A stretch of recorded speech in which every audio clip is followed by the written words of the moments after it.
Happy farming! First application natin ng ating fertilizer, ang ginamit natin ay urea. So medyo pipitikan lang natin yung ating saging ng ating abono dahil 1 week na siya. Bali yung age niya 1 week na, kaya recover na siya.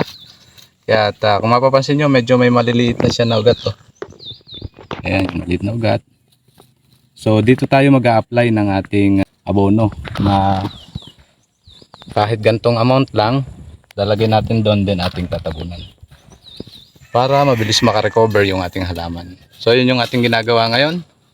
Nagpe-fertilize tayo. First application of urea, yung ating synthetic fertilizer, para makabulas yung ating mga halaman at mas mabilis siyang lumaki, para makabuelo siya.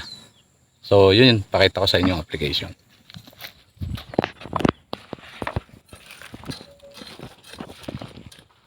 Usually dapat pag ganito, mas maganda may dala tayo ng ating panggamas, yung ganito na tools. Kasi pag may nakita tayong damo, dahil tayo mag-aabono, para medyo magamas na rin natin.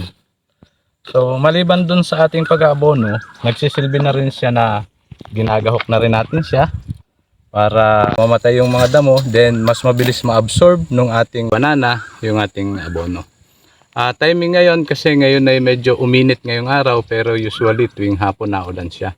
Kaya minabuti natin na hanggat maaga, after a week ng transplanting o transplanted, nang may transplant natin itong ating mga banana, maglalagay naman tayo ng abono. Yun lang, ganun lang karami yung amount na nilalagay ko. Ina-estimate ko na lang, mga ganito lang siya karami per plant natin.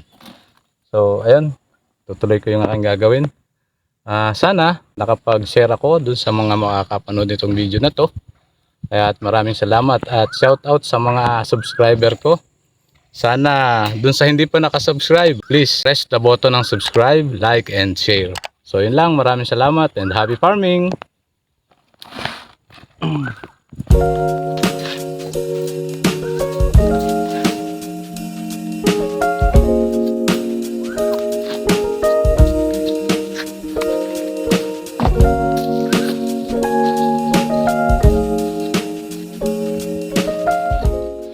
Ito yung pinakang foundation niya. Ang pinakang foundation niya dapat sa umpisa pa lang makabuelo siya. Parang sa ganon. Maganda yung quality ng ating mga seedling na tinanim through macro propagation. Kaya dapat nabibigay natin kung ano yung pangailangan niya. Ito yung pinakang pagkain niya habang siya nagpapalaki. Usually ang urea ito ay nitrogen. So yun yung ating ginagawa para ma-assure natin na magiging maganda yung resulta ng ating mga halaman from planting up to harvesting. Marami pa kaming gagawin at makikita nyo doon sa mga previous na video ko na kung ano yung mga activities na ginawa namin dito sa lugar sa Senior Valentino Integrated Farm. Maraming salamat.